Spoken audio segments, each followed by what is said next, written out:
Is crypto the future of finance? No. Is that enough? Yeah. Well, what's your view on crypto? Go on, tell us about it. I think it's a Ponzi scheme. Yeah. I think it's a pyramid scheme. But it's crazy if you think about it. It's a pyramid scheme that's gotten so big that they were literally able to buy the US presidency. And now they've bought the US presidency. They're trying to use the US presidency to get US taxpayer money to buy their crypto. It's a level of criminality and corruption that we've never seen before. Hey there guys, and welcome back to I'm Studying Life, the place where we break down crypto, global finance and future wealth in a way where your nan, your mate from the pub and your Uber driver could all understand. So like, comment, subscribe. Let's get into this one. Okay, so not sure if you guys are noticing, but we can definitely say the madness has begun. You've probably noticed it too, right? Everyone and their cousin is suddenly talking about XRP. It's all over TikTok, Twitter, Reddit, and YouTube feeds. You've got folks using, the term ISL 2022, flippening, banking rails, and quantum liquidity. All these phrases, but let's slow it down for a second. Why has the world gone XRP mad? And what does that mean for you? Sitting at home with your XRP bag, or maybe you're still on the fence. This isn't just another crypto trend like Dogecoin in 2021. What's happening with XRP feels different. And there are 5 big reasons behind this global XRP frenzy, which we're about to break down. First, the Ripple versus SEC case was bigger than most think. Let's start with this court case. Ripple's battle with the SEC wasn't just a legal skirmish, it was the crypto trial of the decade. Yes, decade. In July 2023, Ripple scored a partial victory when Judge Torres ruled that XRP is not a security when sold on exchanges. Translation, XRP became the only major crypto with legal clarity in the US, a market worth trillions. Now think, if you're a hedge fund, a bank or a country sitting on the sidelines waiting for regulation, which crypto do you jump into first? XRP. That's why institutions have been quietly loading up, while TikTok and Reddit do all the shouting. Okay, let's move on to the next point. ISL 2022, the crypto whisper most are ignoring.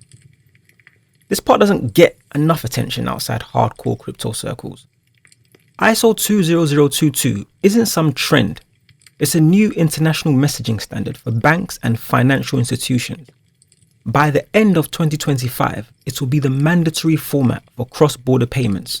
SWIFT, Fedwire, the ECB, they're all on board. And guess what cryptos are already ISL 2022 compliant? Well, if you're tuned into this channel, you will know that it's XRP, XLM, XDC, Algo, HBAR, and last but not least, Quant. That's right, XRP isn't just bank friendly, it's bank built. Ripple's entire product suite, from on-demand liquidity to line of credit, uses XRP as the liquidity bridge. Imagine building the M25 before there are even cars. That's what XRP's been doing since 2012. People are going XRP mad because they're realizing this isn't hype, it's infrastructure. Okay, let's move on to real banks and real use cases. This part might blow your mind because while meme coins get mainstream press, XRP is actually being used by real banks, and you probably never heard about it. Trading. This is an interesting development. You're one of the firms out there that runs a slate of ETFs, but one of them is a levered fund tied to the value of a big cryptocurrency, and that's XRP. Just what can you tell us about how much investor interest there is in XRP and, of course, a levered instrument to it?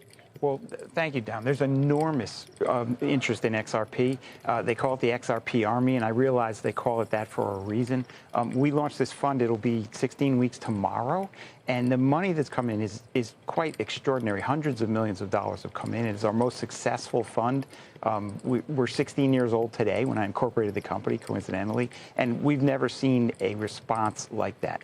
How did you make the turn? Because the slate of products you have are mainly agricultural based, and then you decide to venture out into cryptocurrency, specifically XRP. What was the thinking there? Well, we had filed for Bitcoin before, and we do have crypto interests, and I'm an XRP enthusiast.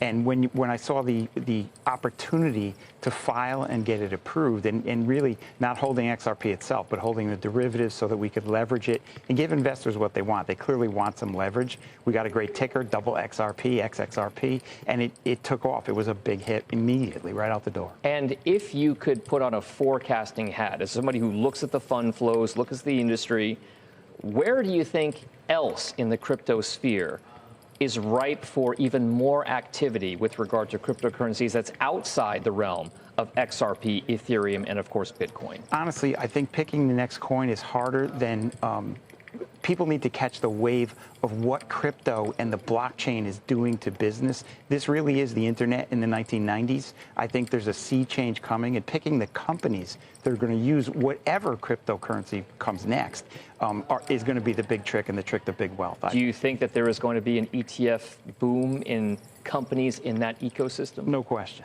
All right. All right, Sal Gilberti, we're going to continue this conversation with Sal over at ETF Edge. Here's a short list. Santander, PNC, Standard Chartered, Bank of America, and even the Bank of England have all tested or partnered with Ripple. Tranglo and Novati are sending billions through RippleNet annually. Ripple Labs even open CBDC pilot programs with Bhutan and Palau. Why is it all so hush-hush? Because if everyone knew what XRP could do, they'd stop using traditional banks. That's why it's been rolled out slowly, quietly, strategically, and those who know are loading their bags.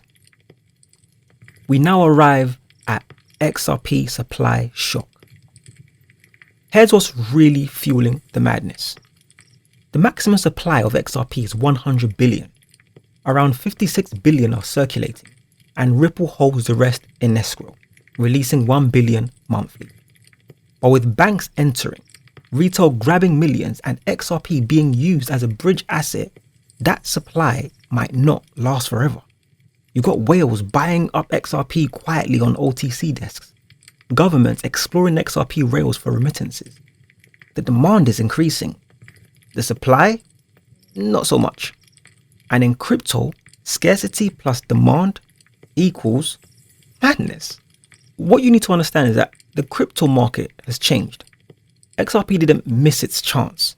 In 2021, XRP missed the bull run due to the SEC lawsuit. While Doge was going to the moon, XRP was stuck in court.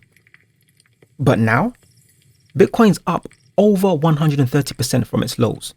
Ethereum is nearing $4,000 to $5,000, and XRP is now consolidating around, well, over $3. With altcoin season yet to fully kick in, you can feel it in the air. This isn't hope, it's setup.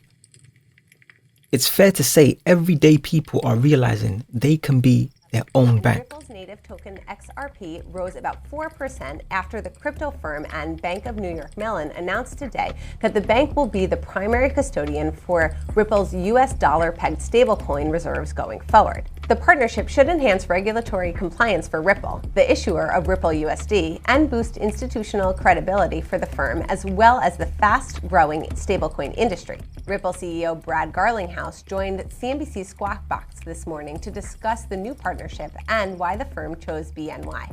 I think as the crypto industry has emerged from kind of the last administration where the industry was being attacked, working with the most trusted, the most well-regulated, and even the best capitalized partners is a way to continue to build trust in this system. And stablecoins at their core, by their nature, it's a dollar backed with a dollar in deposits.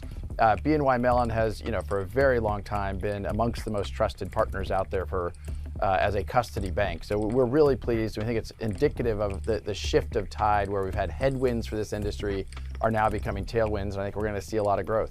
This is the real reason people are going mad over XRP.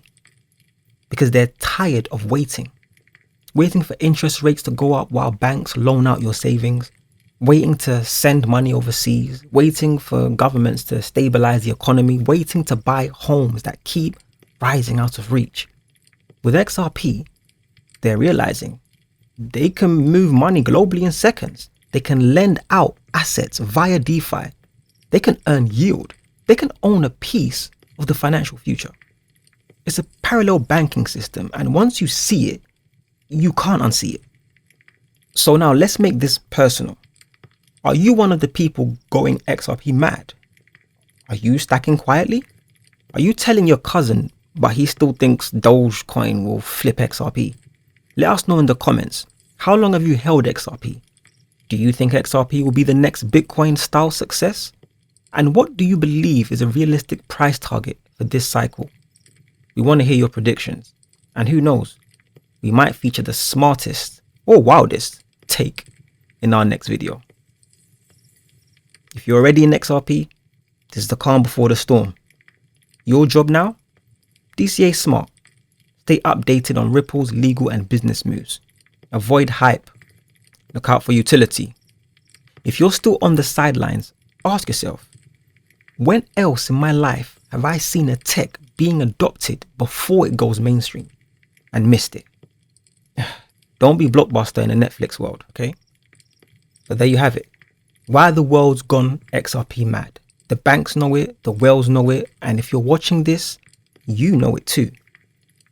Drop your thoughts in the comments, like, sub, and don't forget to keep studying.